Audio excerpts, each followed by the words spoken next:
I had a really fun hand. You can see already this insanely strong hand in the ACBL online knockouts on bridge base. It's one of the best hands I've ever held. It's funny, it's not that strong in high cards, but from a trick taking potential, I had almost slam in my own hand. Now, this video is going to be I'm playing with my regular partner Warren Spector, and you're going to get to see some of the science that experts have tools available that when we've isolated a problem, we have a lot of nice conventions and tools that are able to solve our problems. So this hand, I wasn't really sure how I was going to bid it right when I picked it up. Who knows how the hand's going to develop. Usually when you're this distributional, you're not going to have an uncontested auction. And as expected, my left-hand opponent opened two spades right away. That started the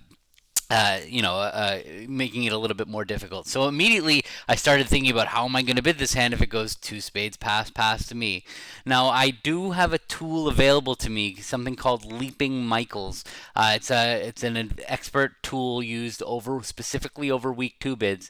That if it did come two spades pass back to me, my partner and I would play four clubs. Shows clubs and hearts, and it's a forcing bid, an exceptionally strong hand. I would not be done. I feel like I'm almost gonna drive to slam with this hand, even without any cooperation from my partner. All I really need is a fit in clubs or a fit in hearts, and I'm gonna make a slam. If my partner's got a fit in hearts, I'll be able to play ace king of clubs and ruff a club and make a slam. And if my partner's got a fit in clubs, then probably my clubs will be good. So it looks like I'm gonna make a slam unless partner's very distributional with diamonds and spades. But you can never expect what's going to happen. My partner did something pretty amazing. They overcalled the strong 2-no trump. So forget that whole Leaping Michaels talk. Now I have a completely different problem. Now I know my partner has a huge hand too. My partner has 16 points of their own. So the chances are that I'm going to make a Grand Slam, but I have some problems. I don't know exactly which Grand Slam to play. On the surface, it looks like hearts is going to be the right contract because my hearts are better, but it's possible that clubs is right. If partner has only two little hearts, then seven hearts will hinge on the hearts breaking, and I don't really want to. I'm playing in a team game. This is from a knockout match where the only important thing is getting a plus score. It doesn't really matter if I'd rather play seven clubs if seven clubs is more likely to make. So when you're playing at imps you just want that plus score. There's no I don't really care about the difference between the 2140 for seven clubs or the 2210 for seven hearts. It's okay, so it's a couple points, but if seven hearts goes down, that's a massive swing. So it's really important. And when they've opened two spades, it is kind of likely that something's going to be breaking badly. They do have six spades over there. So my goal here, I would like to make sure my partner has the ace of diamonds. If I count the points, I have 16. If my partner has 16, that's only 32. So we could easily not have the ace of diamonds. So it's really important I have an auction that finds out if my partner has the ace of diamonds. And the next thing I'm going to need for seven is I'm going to need a third round club control. I need that queen of clubs or a doubleton club. So I need both of those things. So Warren and I play a convention called Exclusion Blackwood. The problem with regular Blackwood, if I transfer, like one thought might be transfer to hearts and ask for aces. But if I do that or ask for key cards, if my partner shows me one, I won't know whether that one is the ace of spades or the ace of diamonds.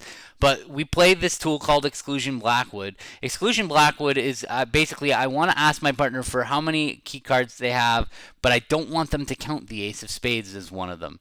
So Warren and I have the agreement that that if we make a Texas transfer and then we bid a new suit, that new suit is actually asking for keycards and saying, I don't want you to include this spade. Now, that's a pretty high-tech convention that I don't really recommend my students playing, but at the same time, it's nice to see what tools that experts really have at their disposal. So that's what I did. I transferred to four hearts, and I bid four spades, saying to partner, how many keycards do you have, but please don't count the ace of spades. And he answered five clubs, showing me one. So now I know for sure that he has the ace of diamonds. Okay, so we're on our way to seven. But I still have one more card that I really need to make sure that partner has, and that is I need to make sure that they have the third round of clubs controlled.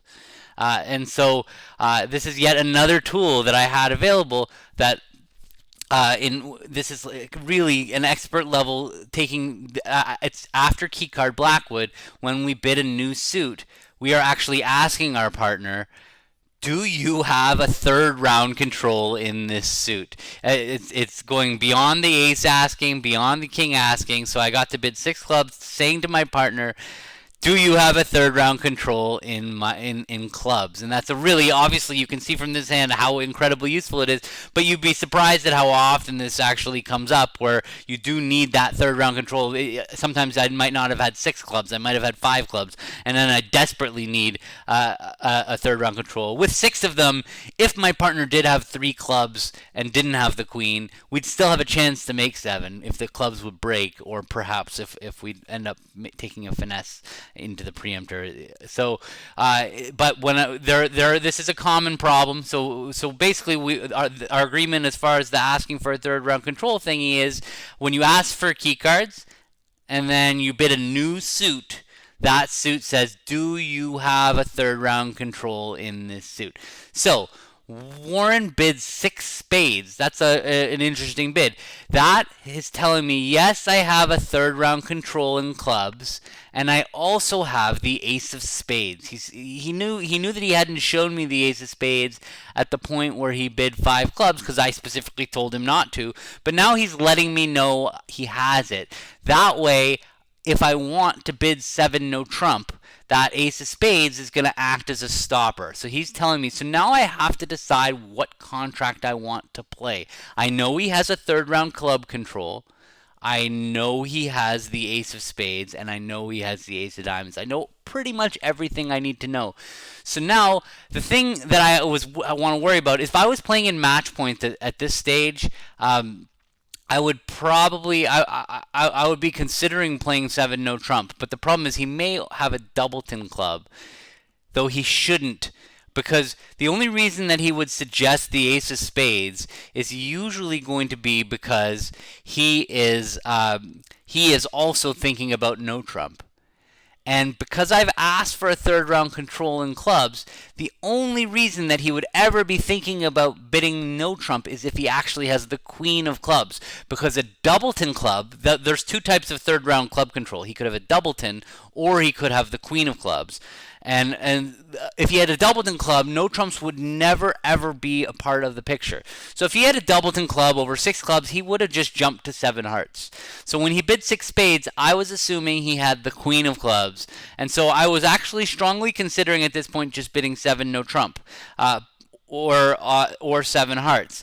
But there was a chance if he has 2 small hearts and the queen of clubs that I didn't want to play in hearts or no trump, that playing in clubs would give me the chance that I wouldn't have to worry about hearts breaking. Because if hearts are 4-1, that'll kill 7 no trump, and it'll kill 7 hearts. But if hearts are 4-1, we might still make 7 clubs by me being able to play ace of hearts, king of hearts, and rough a heart.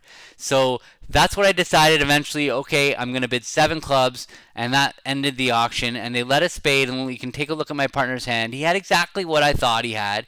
And you can see that my big fear of him having 2 little hearts and us playing 7 hearts was actually, looking at the 2 hands, 7 no trump needs the hearts to break. 7 hearts needs the hearts to break. But 7 clubs, I have a chance that if I can draw trumps in 2 rounds, and then I can try the ace king of hearts and rough a heart. So I will make 7 clubs a lot more often. So it's nearly 100% that I'm going to make 7 clubs. The only bad thing that could happen is if the clubs break badly and the hearts break badly to the point where I'm not even able to rough a heart. But actually, as it turned out on the hand, they let a spade all the way to the king, And we didn't even need the hearts because partner now could use their ace, queen, jack of spades to throw away my 3 hearts. So we could literally, he just claimed it as soon as the king of clubs spades hit the table. So that's just an example of how expert science can find our way to the right contract. If we were playing match points, 7 no trump would have been cold. And so on this hand, I'm not sure how often the hearts rate to be, whether we should gamble 7 no trump or we should take our plus score in 7 clubs or not, but at IMS it was an easy decision to play the contract that is most likely to make.